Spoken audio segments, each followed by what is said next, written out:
இவ்வருட தைப்பூசத்தன்று மாசாய் ஸ்ரீ சுப்பிரமணியர் ஆலயத்தில் பிரார்த்தனைகள் மற்றும் நேர்த்திக்கடன்களை நிறைவேற்ற வரும் பக்தர்கள் மாசாய் முருகனின் திருத்தலம் தூய்மையாக இருப்பதை உறுதி செய்ய சுற்று வட்டார மக்களின் நற்சேவையை ஆலய நிர்வாகம் நாடியுள்ளதாக அந்த ஆலயத்தின் தலைவர் சுப்பிரமணியம் கிருஷ்ணன் தெரிவித்துள்ளார். தைப்பூச திருநாளன்று தூய்மையாக இருப்பதை நாம் உறுதி செய்ய வேண்டியது நமது கடமை மட்டுமல்ல, அது உரிமையும் கூட.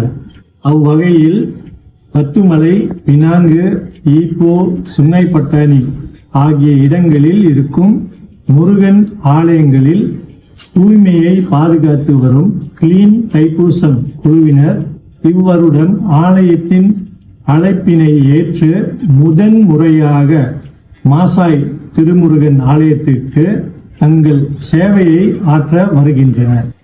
எனவே சுற்று வட்டார பக்த அன்பர்களே, இன்றே கொடுக்கப்படும் இணைப்பில் உங்கள் பெயர்களை பதிந்து இத்தைப்பூச திருவிழா அன்று நமது ஆலயத்தின் தூய்மையை காக்க வாருங்கள்.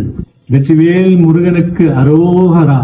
தைப்பூச திருநாளில் பத்துமலை, பினாங்கு, ஈப்போ, சுங்கைப்புத்தானி ஆகிய இடங்களில் இருக்கும் முருகன் ஆலயங்களின் தூய்மையை பாதுகாத்து வரும் கிளீன் தைப்பூசம், தூய்மையான தைப்பூசம் எனும் கருப்பொருளில் தூய்மையை பேணி வரும் குழுவினர் இவ்வருடம் மாசாய் சுப்பிரமணியர் ஆலயத்தின் அழைப்பினை ஏற்று முதல் முறையாக மாசாய் ஸ்ரீ சுப்பிரமணியர் ஆலயத்திற்கு தங்கள் சேவையை வழங்கவிருக்கின்றனர். இந்த நடவடிக்கைக்கு தன்னார்வலர்கள் முன்வரும்படி அவர் அழைப்பு விடுத்துள்ளார். கீழே கொடுக்கப்பட்டிருக்கும் இணைப்பில் பெயர்களை பதிந்து தைப்பூச திருவிழாவின் போது மாசாய் சுப்பிரமணியர் ஆலயத்தின் தூய்மையை காக்க உதவும்படி சுப்பிரமணியம் கிருஷ்ணன் அறைகூவல் விடுத்தார்.